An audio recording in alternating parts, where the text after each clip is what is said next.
Good morning all of you my students and you're welcome on my channel English Literature Academy। और जैसा कि आप जानते हैं कि मैं असिस्टेंट प्रोफेसर फरहत परवीन आपको प्रिपरेशन करा रही हूँ इंग्लिश लिटरेचर से रिलेटेड किसी भी एग्ज़ाम की। अगर आप प्रिपरेशन कर रहे हैं तो आप बिल्कुल सही चैनल देख रहे हैं, क्योंकि मैं इंग्लिश लिटरेचर की ही आपको प्रिपरेशन करा रही हूँ, चाहे वो UGC NTA नेट का एग्ज़ाम हो, TGT PGT का एग्ज़ाम हो, या फिर GIC का एग्ज़ाम हो, या अदर कोई भी ऐसा एग्ज़ाम जो कि related to the English literature है, तो उसकी प्रिपरेशन मैं अपने चैनल के थ्रू करवा रही हूँ। चलिए अब इसी सीरीज़ को आगे बढ़ाते हैं। वैसे तो मैं आपको ऑथर जो है डिस्कस कर रही थी आपके साथ वीडियो में, लेकिन आज मैं आपके साथ कुछ लिटरेरी फॉर्म्स डिस्कस करूंगी, most important of the literary forms and terms. ये तो आप जानते होंगे कि इंग्लिश लिटरेचर में अगर हम बात करें तो लिटरेरी फॉर्म और टर्म्स की बहुत अहमियत है और बार बार पूछा भी जाता है। तो इसलिए मैं आपके सिलेबस के अकॉर्डिंग मैं आज आपको लिटरेरी फॉर्म्स एंड टर्म्स के बारे में डिस्कशन करूंगी। एक बात और, अगर आप मेरे टेलीग्राम चैनल से जुड़ना चाहते हैं तो इंग्लिश लिटरेचर एकेडमी के नाम से ही टेलीग्राम चैनल पर आप मेरे जुड़ जाइए, क्योंकि मैं वहां आपको कुछ नोट्स जो मोस्ट इंपॉर्टेंट नोट्स है वो प्रोवाइड कराऊंगी। ओके, चलिए आइए देखते हैं।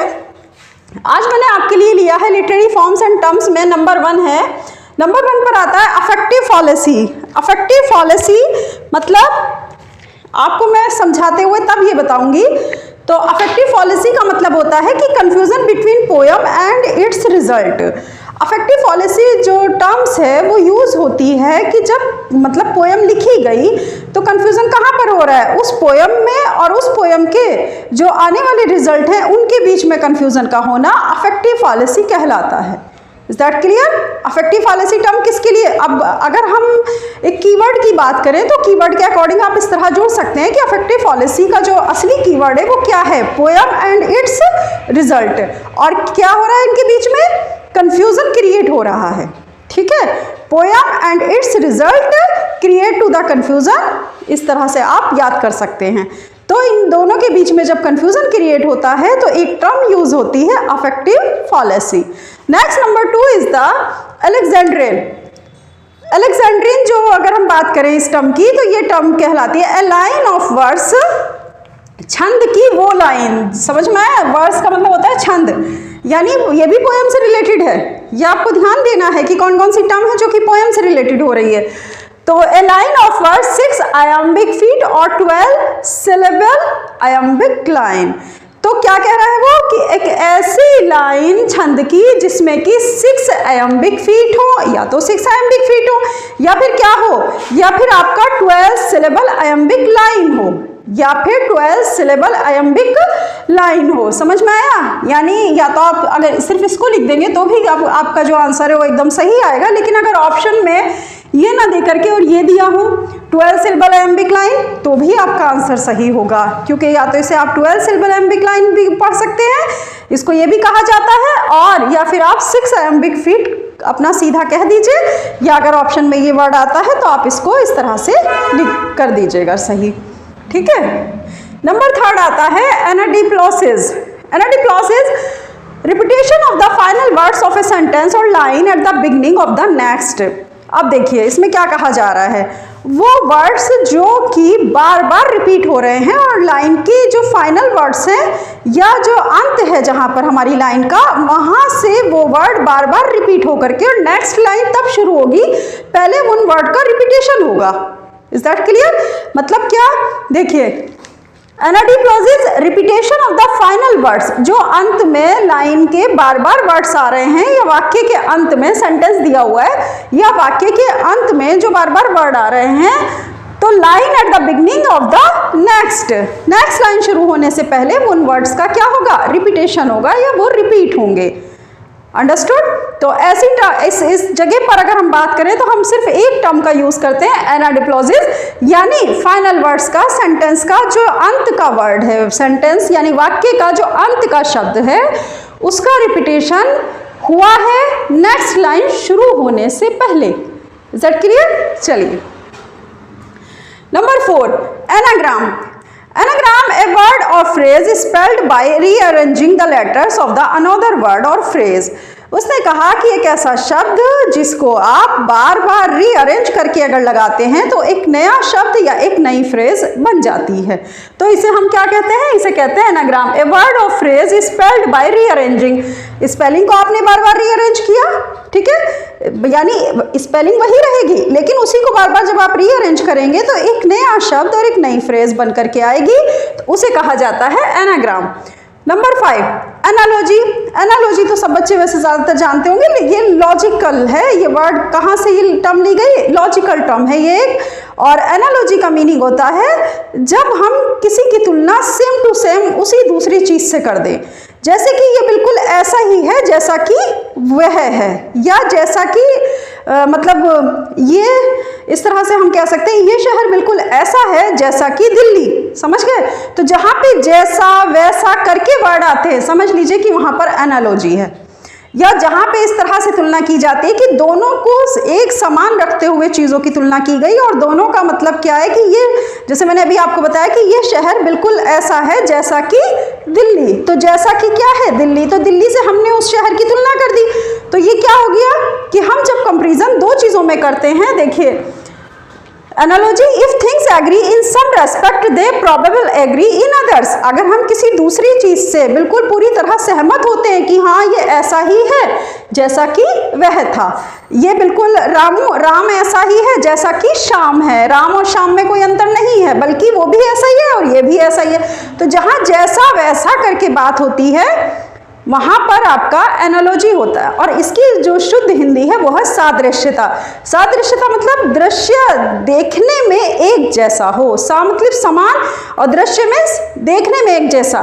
तो जो चीज़ देखने में एक जैसी हो मोस्ट प्रोबेबली वो एक दूसरे की जो है मतलब क्या है, हम ये एग्री करते हो कि दोनों थिंग्स जो हैं हमारी वो आपस में एक जैसी हैं, ठीक है। और उनकी जो है कंपैरिजन करते हुए हम इस तरह का वर्ड यूज करते हैं, उसे कहा जाता है analogy. If things agree in some respect they probably agree in others. ठीक, इज दैट क्लियर? चलिए बच्चों आगे चलते हैं। एनापिस्ट क्या होता है? एनापिस्ट होता है ए मेट्रिकल यूनिट। ये टर्म किसके लिए यूज होती है? ए मेट्रिकल यूनिट के लिए होती है। ये भी पोएम से रिलेटेड है। A metrical unit with unstressed, unstressed यानी दो आपके पास कैसे हैं? अनस्ट्रेट से। एंड नंबर 3 है स्ट्रेट सिलेबस। दो अनस्ट्रेट के साथ जब एक स्ट्रेट सिलेबस जुड़ा हो, किस तरह से आप इसको लेंगे? ये एक मैट्रिक यूनिट है। पहली बात तो आप ये समझिए एनापिस्ट। और दूसरा क्या है? दो अनस्ट्रेट सिलेबल के साथ में एक स्ट्रेट सिलेबल जब जुड़ा होगा तो वो आपकी टर्म कहलाएगी एनापिस्ट। A metrical unit with unstressed straight syllables. Is that clear? इस तरह से। चलिए एनास्ट्रॉफ क्या है? The reversal of the normal order of words. Anastrophe कहलाता है ऐसे सामान्य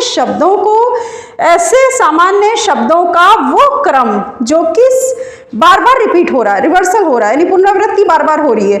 ऐसे सामान्य शब्द जिनकी पुनरावृत्ति क्रम अनुसार बार बार होती है, तो वो क्या कहलाते हैं आपके? वो कहलाते हैं एनास्ट्रॉफ। नंबर 8 एपोलॉग। एपोलॉग क्या होता है? ए short moral story often with animal character. मतलब उसमें जो है ना, इस तरह से समझिए कि जानवरों के चरित्र के साथ साथ किसी नैतिक कहानी की रचना करना, ऐसे समझिए आप इसको हिंदी में, कि जानवरों के कैरेक्टर के साथ जानवरों का चरित्र लेकर के किसी नैतिक कहानी की रचना करना क्या कहलाता है? एपोलॉग कहलाता है। ए short moral story often with animal character. A short moral story, ठीक है, यहां से समझिए कि ए short moral story often with animal characters. तो एनिमल कैरेक्टर्स के जो मतलब उनके ऊपर बनाई गई कोई मॉरल स्टोरी, तो इसे हम क्या कहेंगे? एपोलॉग। Number 9 aphorism. एफोरिज्म को अगर आप आसान लैंग्वेज में समझना चाहते हैं तो थोड़ा सा 9th-10th में जाइए। संस्कृत में सूक्तियाँ पढ़ी होंगी आपने, कहावतें पढ़ी होंगी आपने, मुझे पूरी उम्मीद है। कहावतें, मुहावरे, लोकतियाँ, ये सब आप पढ़ा होगा और आपने अच्छे से हिंदी में याद भी किया होगा। तो जो सूक्तियाँ जिनको हम कहते थे संस्कृत में, उसी को इंग्लिश में कहा जाता है एफोरिज्म। क्या कहा जाता है? Aphorism. A short pithy instructive saying कम शब्दों में ज़्यादा बात को कहना। शब्द कम है, कम शब्दों में ज़्यादा बात को कहना, ठीक है। जैसे कि हम इस तरह भी कह देते हैं कभी कभी, अगर हम बात करें कि ज्ञानी व्यक्ति ही ज्ञानी व्यक्ति के पास जाता है, ठीक है। तो इसमें क्या है कि जो पढ़ा लिखा इंसान होगा वही पढ़े लिखे को पसंद करेगा, वही पढ़े लिखे इंसान के पास जाएगा। इसका मीनिंग ये है। तो जैसे इस तरह के एक कोटेशन हमने बोल दी, मान लीजिए एक वर्ड हम एक सेंटेंस हमने बोला, उसी से आप खुद ही अंडरस्टूड हो जाएंगे, या एक मतलब कॉन्सेप्ट आपको जो है वो क्लियर हो जाएगा कि क्या कहने की कोशिश की गई है। अगर हम ये कहें ज्ञानी व्यक्ति ही ज्ञानी व्यक्ति के पास जाता है, मतलब एक पढ़ा लिखा आदमी ही पढ़े लिखे के पास जाएगा। ओके, चलिए, तो ये क्या कहलाएगा? A short pithy instructive saying, aphorism, सूक्ति या कहावत इसको कह सकते हैं। मैंने आगे लिख भी दिया ताकि आपको याद रहे। आर्केज्म, आर्केज्म टर्म जो यूज होती है, the use of an old और एब्सोल्यूट वर्ड, आइटम और फॉर्म। वो कह रहा है आर्केज्म एक ऐसी पुरानी या एक ऐसा शब्द जो कि बहुत पुराना हो, ऑब्सोलेट हो, और वो आइटम और फॉर्म के रूप में हो, तो जब उसका प्रयोग किया जाता है तो वो क्या कहलाता है? आपका आर्केज्म कहलाता है। यानी कोई भी ऐसा पुराना या ऐसा संपूर्ण शब्द जो कि आइडियम के फॉर्म में, आइडियम के रूप में या फिर अपने फॉर्म के रूप में यूज होगा, तो वो क्या कहलाएगा? आर्केज्म कहलाएगा। अब बात आती है एक्सियोम की। एक्सियोम वर्ड उसके लिए आता है जिसे प्रमाणित करने की आवश्यकता ही नहीं है, मतलब सामने से खुद ही क्लियर नजर आ रहा है कि हाँ ये चीज यही है। अगर आपको सामने बैठी हुई चील नजर आ रही तो आप यही तो कहोगे कि ये चील है। आप ऐसे तो कहेंगे नहीं कि नहीं ये तो चील नहीं, ये तो कौवा है, तो आप ऐसे नहीं बोलेंगे क्योंकि वो सामने से नजर आ रहा है। अगर कोई दूसरा भी ऐसा कहेगा कि नहीं ये चील नहीं, ये तो बाज है, तो आप हंसने लगेंगे कि ऐसा कैसे, ये चील है तो मतलब चील है। यानी प्रत्यक्ष चीजें जो दिखाई देती हैं उन्हें प्रमाणित करने की आवश्यकता नहीं होती। जैसे एक है ना हिंदी में एक कहावत, प्रत्यक्ष को प्रमाण की आवश्यकता नहीं, तो जो प्रत्यक्ष है उसे प्रमाण की क्या आवश्यकता है। तो यही बात इसमें कही गई है। Axiom a self evident proposition that needs no proof, यानी एक ऐसी चीज जो खुद ही अपने आप में अपना क्या है? एविडेंट है। सेल्फ एविडेंट, स्वयं प्रमाणित वस्तु, स्वयं को प्रमाणित करते हुए कोई वस्तु है। Proposition that needs no proof, ऐसी कोई चीज या ऐसी कोई प्रोपोजिशन, ऐसी कोई स्थिति या ऐसी परिस्थिति जिसमें कि हमें प्रूव करने की जरूरत बिल्कुल भी नहीं है, वो अपने आप ही प्रूफ हो रही है। समझ गए? तो स्वयं प्रमाणित चीजें जो होती हैं उनके लिए हम कौन सी लिटरेरी टर्म यूज करते हैं? एक्सियोम टर्म हम यूज करते हैं। Axiom a self evident proposition that needs no proof, यानी स्वयं से प्रमाणित वस्तुएं या स्वयं से प्रमाणित स्थिति जिनको हमें प्रमाणित करने की आवश्यकता बिल्कुल भी नहीं है। फिलहाल ये 11 टर्म्स थी, मोस्ट इंपॉर्टेंट टर्म्स हैं, अच्छे से याद करिए, फोकस करिए। टर्म्स टीजीटी, पीजीटी, जीआईसी, और अगर देखा जाए तो नेट के एग्जाम में भी कभी कभी पूछ लिया जाता है। इस लिहाज से आप बहुत अच्छे से तैयारी करिए।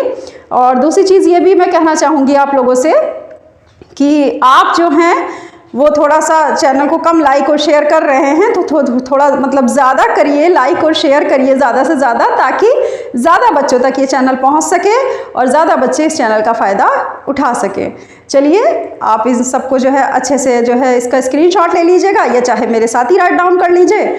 और इसी के साथ मैं नेक्स्ट वीडियो में फिर से आपके लिए कुछ नया इसी तरह का कंटेंट लेकर आऊँगी जो आपके साथ डिस्कस करूँगी। ओके, अल्लाह हाफिज़।